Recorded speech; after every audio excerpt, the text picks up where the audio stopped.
They happy Bharat happy world rich Bharat rich world welcome grand welcome golden time start now.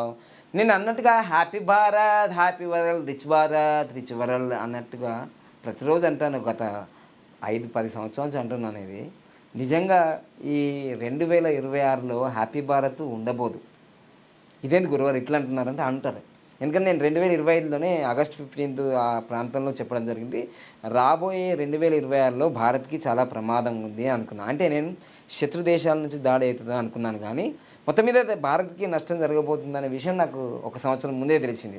అయితే నేను ఎక్కడ పోయి మరి మన సెంట్రల్ గవర్నమెంట్ దగ్గరికి పోయి నేను ఏం జరగబోతుందని తెలుసుకోలేను, ఇక్కడ స్టేట్ గవర్నమెంట్ దగ్గరికి పోయి ఏం తెలుసుకోలేను. నేను ఈ ఆఫీస్ రూమ్లో ఇక్కడ కూర్చుండే ఆ నంబర్లను చూసి చెప్తున్నా.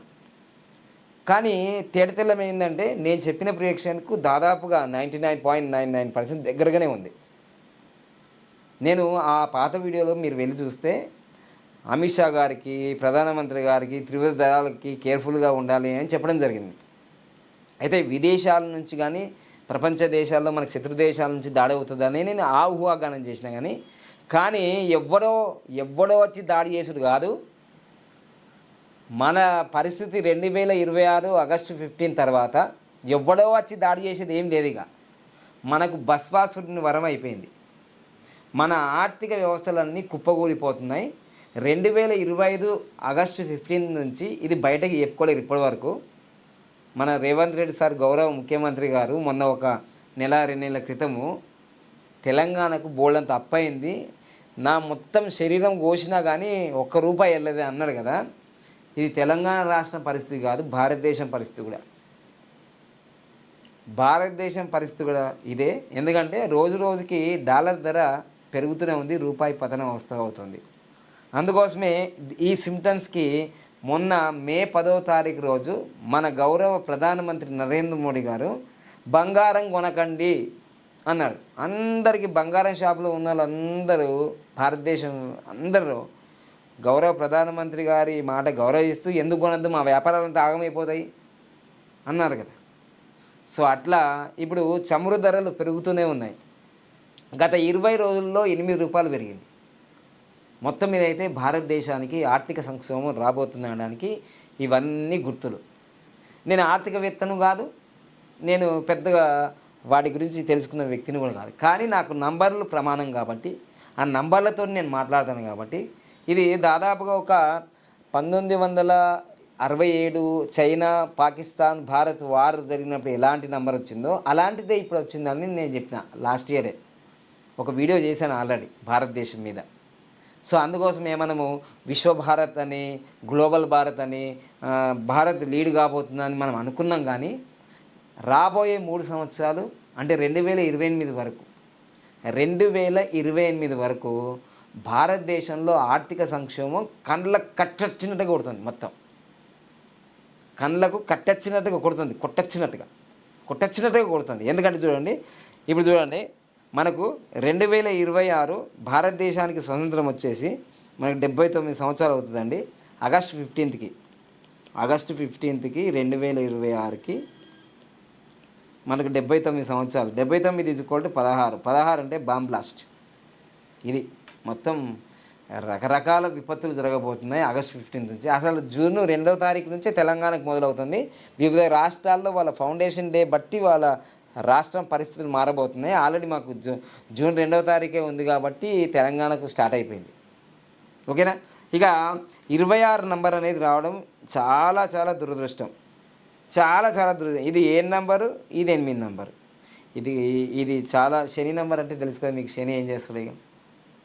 సో ఒక డైలాగ్ ఉంటుంది సినిమాలలో, జేబుల మనీ ఉంటే జాతకంలో శని ఉన్నా ఏం కాదు అని ఒక డైలాగ్ ఉంది. మళ్ళీ చెప్తున్నాను, జేబుల మనీ ఉంటే జాతకంలో శని ఉన్నా ఏం కాదు అని అనొచ్చు. కానీ ఇప్పుడు భారతదేశంలో చాలా ఆర్థిక ఇబ్బందులు ఉన్నాయి కదా. అంటే భారతదేశం జేబుల పైసలు లేవు, ఇబ్బంది ఉంది. మరి భారతదేశం జేబులో పైసలు లేనప్పుడు ఇక జాతకంలో శని వచ్చింది కదా. మనీ ఉంటేనేమో శని ఏం చేయడా. ఇప్పుడు శని వచ్చింది, ఈ శని 1 year దాకా ఉంటుంది. మళ్ళీ దాని తర్వాత అంటే కొంచెం పుంజుకుంటుంది, 2027. మళ్ళీ 2028కి మళ్ళీ 26 నంబర్ మళ్ళీ రిపీట్ అయింది చూడండి. మనం అనుకునేవి అపోజిట్ అయిపోతాయి. గత వచ్చే 3 సంవత్సరాలు అంటే ఎలక్షన్కి ముందే అండి, 2029 ఎలక్షన్ ముందు అక్కడ ప్రధానమంత్రిగా గౌరవ నరేంద్ర మోడీ సార్ ఉన్నా ఎవ్వరూ ఆపలేరు ఈ క్రైసిస్ని. కరోనాను ఆపినామా మనం? ఆపలేము. సో అందుకోసమే ముందస్తుగా ఏం చెప్తున్నారంటే బంగారం కొనకండి, పొదుపుగా వాడుకోండి, పబ్లిక్ ట్రాన్స్పోర్ట్ వాడండి, ఇవన్నీ చెప్తున్నారు. అర్థమైందా? పరిస్థితి మాత్రం ఆగస్టు 15 నుంచి భారతదేశానికి చాలా చాలా చాలా ఆర్థిక సంక్షేమం రాబోతుందని స్పష్టంగా నేను ఆధారాలతో చెప్తున్నా. ఆల్రెడీ లాస్ట్ వీక్ కూడా చెప్పిన. ఆర్థిక సంక్షోభం వస్తుందని చెప్పలేను, కానీ శత్రు దేశాల నుంచి కానీ ఎవరి నుంచో కానీ భారతదేశానికి ప్రమాదం ఉందని చెప్పిన. కానీ ఇప్పుడు శత్రు దేశాల కన్నా మన ఆర్థిక వ్యవస్థ మనకే ఇబ్బంది అవుతుందని ఇప్పుడు స్పష్టంగా తెలిసింది నాకు. అప్పుడు చెప్పినప్పుడు 26 నెంబర్ వచ్చింది, ఇప్పుడు చెప్పినా 26 నెంబర్ వచ్చింది. 26 నెంబర్ అంటేనే కష్టాల కడలి, మరణ గంటలు, మృదంగం అంటారు చూడండి, మరణ మృదంగం. సో అందుకోసం నేను చెప్పేది ఏంటంటే ఇది ఎవరి చేతిలో లేదు. ఇప్పుడు మన చేతిలో ఒకటి ఏమున్నదంటే మనం ఆర్థికంగా డబ్బు ఎంత బాగా సంపాదిస్తున్నారో మనీ మేనేజ్మెంటు చేసుకోవాలి.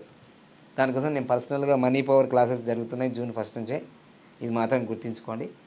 నేను దేశానికి పెద్దగా ఏం చేయకపోవచ్చు, కానీ తెలుగువారిగా ఉన్న వాళ్ళందరికీ కూడా నా నుంచి సైడ్ నుంచి నేను ఒక ట్రైనింగ్స్ క్యాంప్స్ చేస్తున్నాను కాబట్టి దాంట్లో ఒక 2 బ్యాచ్ల నుంచి చాలామంది లాభపడ్డారు. నా నుంచి అది జరుగుతుంది. మీ వ్యక్తిగత జాతకం చూసుకుంటే అది నేనేమైనా హెల్ప్ చేయగలుగుతా. మీ వ్యక్తిగత జాతకానికి నేను ఆ గైడెన్స్ ఇవ్వగలుగుతా. ఆ టైం తీసుకొని మీరు అపాయింట్మెంట్ తీసుకోండి. అపాయింట్మెంట్ తీసుకుంటే ఆన్లైన్లో కానీ డైరెక్ట్ కానీ మీరు కలిసి మీ జాతకం చూసుకుని, ఎందుకంటే రాబోయే ఒక 1 ఇయర్ ఇటు తెలంగాణ అయినా అటు ఆంధ్రప్రదేశ్ అయినా దక్షిణ భారతదేశమైనా భారతదేశంలో అన్ని రాష్ట్రాలకి గడ్డు కాలం, నష్టకాలం. ఒక విధంగా చెప్పాలంటే భారత్ ఆర్థిక వ్యవస్థ సర్వనాశనం కాబోవడానికి కారణాలు చాలా ఉన్నాయి. దాంట్లో ఎవరు చేసినారో మీ అందరూ తెలుసు, కామెంట్ రూపంలో తెలియజేయండి. ఎవరి విధానాల వల్ల భారత్ సూపర్ పవర్గా ఎదుగుతుందన్నాము, విశ్వగురు అవుతుందన్నాము, కానీ మూఢత్వంలో అంధత్వంలో మన భారతదేశంలో ఇప్పుడు ప్రస్తుతం ఆర్థిక పరిస్థితి బస్వాసుని వరమైంది.